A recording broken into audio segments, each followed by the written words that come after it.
We are now more than 2 weeks into the invasion of Ukraine, and Russia continues its assault on key cities across the country. The UN Security Council is discussing accusations of Russian war crimes. The US and international community continue pushing for more and more sanctions on the Kremlin, and over $13 billion in military aid is being sent from Congress to Kiev. For Capital Crossfire, I'm Emmanuelle Dyer-Melhado. Thank you for joining us as we continue our special coverage on the crisis in Ukraine. Today, we'll be speaking with Professor Hilary Appel, whose studies have focused on the post-Soviet political changes of Eastern Europe, NATO, and the EU. Thank you so much, Professor Appel, for being with us today.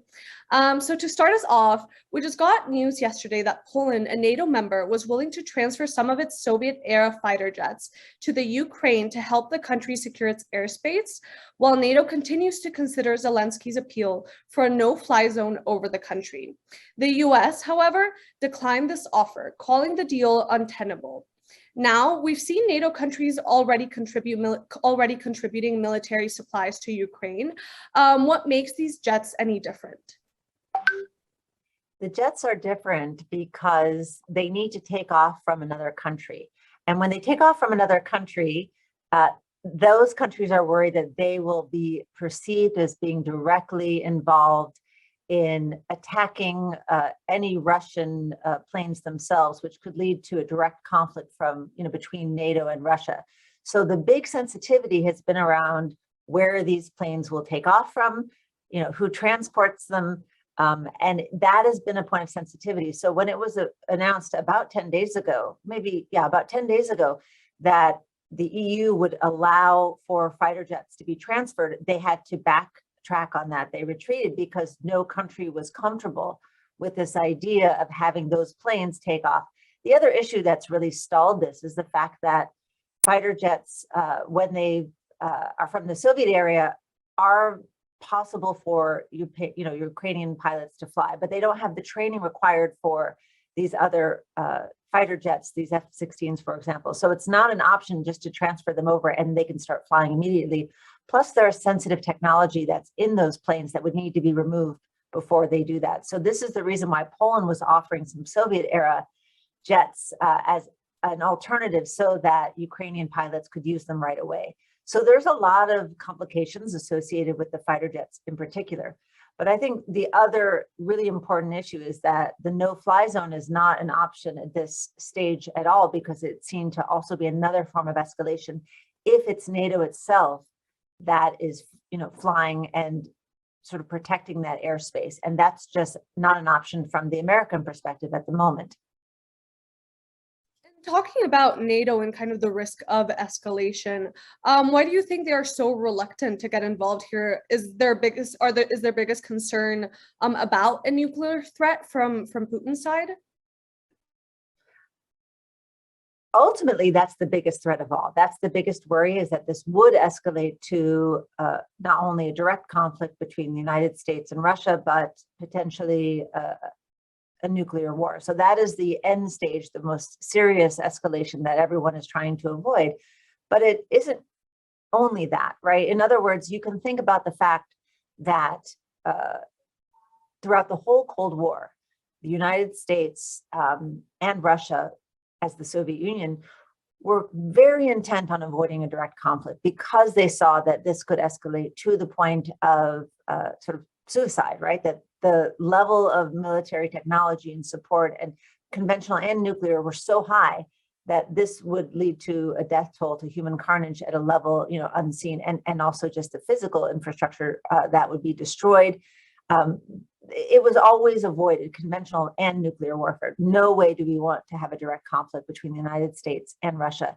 And that mutually assured deterrence had diminished, I would say, certain conflicts. The idea, once again, is there that everything needs to be done to prevent escalation to that point. That said, it's not that a nuclear war is imminent. What's important is that it became in the realm of the possible. So when President Putin put his nuclear forces on high alert, he was signaling that it's in the realm of the possible, not that it's imminent, not that people are expecting that would be the next step. After all, that level of escalation is certainly unthinkable in terms of the human consequences of that. But strategically speaking, it doesn't make a lot of sense as well, because those that have remained neutral thus far are likely to change, or could very well change their alliances if he would reach the point of using a tactical nuclear weapon in Europe. Talking about alliances, do you think Sweden and Finland, two countries who have thus far resisted pushes to join NATO, will now do so in the wake of this conflict? And if they do, should NATO accept them, or would that be further escalation? It is further escalation, but some countries are more sensitive than others. So, in fact, this interest started after the 2014 invasion of Eastern Ukraine and annexation of Crimea. So previously, those two states, Finland and Sweden, didn't have much interest in moving away from this neutral status and joining NATO. There was, very little talk of this. And now, after 2014, this has become an idea that's found in mainstream political parties. That said, it never advanced. What we did see was greater cooperation, greater collaboration, military exercises between those militaries and NATO. The idea that those countries would be safer in NATO rather than outside NATO now has become crystal clear, and I imagine there'll be a push internally for this. It's just a matter of whether that might be provocative and create more vulnerabilities than security as a result. So this is not a new conversation. It's a conversation that was started after 2014 in sort of the political mainstream. It only resulted in a rapprochement, but not a request for membership. I think this is going to make countries feel that they would be better off as long as it doesn't antagonize Russia to the point that they are more vulnerable. And keeping on this theme of international institutions and collaboration, you have focused a lot on Ukraine's process to join the EU. Last week, the body agreed to consider Ukraine, Georgia, and Moldova's application to join. What would Ukraine's membership in the EU mean for this conflict? Well, if you want to look back to 2013, what did result in these large demonstrations in Maidan Square in Kiev in Ukraine was the decision by President Yanukovych not to sign the association agreement, which is a trade agreement between Ukraine and the EU. It was not a membership agreement. It was not a candidacy request. It was really just an important first step in the process of improving trade relations between Ukraine and the EU. But this was taken to be very problematic from the Russian perspective, because it wanted Ukraine to be part of its own customs union, and those things couldn't exist simultaneously. But also sensitive because this is a first step for many of the countries that did join the EU. So this idea that Ukraine would join the EU ultimately was untenable to Moscow, and Yanukovych at the last minute, literally the day before, canceled his visit to sign the association agreement. This sparked off protests, but the protests were not that large until snipers started shooting at protesters. And then at that point is when those protests over not joining the EU association agreement exploded, right? So we had a huge number of people demonstrating. Yanukovych fled. Some say he fled to Russia and left. And this was also then followed by the annexation of Crimea and the war in Eastern Ukraine, in Donbass. So this has been something that sparked a real conflict already 8 years ago. Now, the EU is not NATO. It is not a military alliance. It doesn't have the same Cold War legacy, right? The idea of NATO, this is a Cold War institution, whereas the EU has been forming and deepening over time, from the European coal and steel community to the European economic community to the European community to the EU, right? Now it's got a level of integration that includes political integration, but it doesn't resonate in the same way as NATO membership for Ukraine does.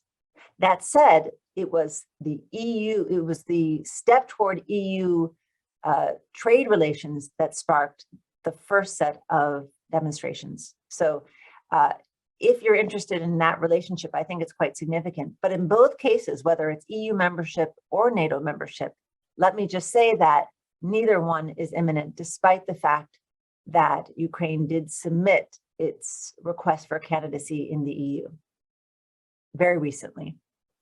With that, would you say that Georgia and Moldova's moves have any kind of effect here? Or do they not kind of go into the dynamics of the conflict or what the EU is thinking? Well, I think it gives leaders in the European Union pause, right? So whereas before they were not willing to pursue membership requests by Georgia and Ukraine and Moldova, much less so in terms of where it was in this process. In part, it was because it recognized its energy dependence on Russia and the desire not to antagonize Russia, to try to maintain the proper balance of power in Europe. These were the statements of German and French leaders when, consideration for Ukraine in these international institutions first came about. So there's that, but at the same time, I don't really think that there's any expectation for Moldova, Georgia, or Ukraine to be eligible for EU membership for many, many reasons, not least of which is the fact that all three do not control their own territory as a result of the stationing of Russian troops in parts of Moldova, Georgia, and Ukraine. So both NATO and EU require control over your own territory before membership could be actually a consideration. That said, there are many other reasons beyond that one, but that is an absolute criterion that makes it very, very difficult to envision membership moving ahead for any of those countries anytime soon. And shifting a bit to concerns that countries that are within the EU are having right now is that, according to the UN, over 2 million people have already fled Ukraine, with as many as 3 million more on their way out as a tenuous ceasefire allows civilians to leave some cities under siege. How are NATO and the EU responding to this historic influx of refugees? And do you think they could be doing more? Well, I don't think NATO's doing anything at all. So if it is, you'd have to tell me what that is, because I don't think NATO's involved in managing refugees. The EU is allocating resources, funds in order to help support them. That's also true for the United States and all sorts of international organizations where a lot of money is pouring in to support refugees in Europe that are coming from Ukraine. The numbers that I've seen, the highest number I've heard quoted is 2.3, which is 2.3 million, which is well beyond any record for refugees since the Second World War in the amount of time, in 2 weeks' time, right? This is an extraordinary influx of people. And at the moment, they are being greeted with open arms, with support, with solidarity. But I don't know at what point that will wane, because the border states can only absorb so many people. They don't have places to live. They don't have, they don't have a place to live when, in fact, it's quite cold. We're in winter months in this part of the world. So these refugees will have to spread further throughout Europe and hopefully find some kind of shelter, find more support than they've received so far. So the good news is that Europeans have a lot of sympathy for these refugees, which is in stark contrast to how refugees were received or not received in 2015, substantially from North Africa and from Syria. The Ukrainian refugees at this point are welcomed by the citizenry of EU member states, and that's important. But it's also early days, and the numbers could really grow significantly. And at some point, there might be tensions about how to absorb them and give them their basic human needs that will require a serious commitment of resources by EU countries. With that, do you think we could see the US shift their policy to take in some refugees? Or do you think that the refugees will start going farther west in Europe? Oh, I think there would be receptivity to taking Ukrainian refugees, although that takes more logistical skills than just having them cross a border and walk into Poland, Romania, and elsewhere. So I think at some point the US will certainly be hosting Ukrainian refugees. I would be surprised if we didn't. And also true for Canada, for countries outside of Europe. At this point, though, logistically speaking, the easiest thing is to try to get them across the border in trains, in cars, and by foot. Absolutely. And NATO is also providing humanitarian aid to its member nations to support refugees. Is this a traditional role for NATO to serve? No, it's not. And I don't know the extent to which they're providing support and in what capacity. So I can't really comment, but I will say you're right. This is not something that NATO has done traditionally. Thank you so much, Dr. Appel, for all of your insight. At Crossfire, we'd like to thank you and all of our experts who provide us their insights as we continue to track developments in this evolving conflict.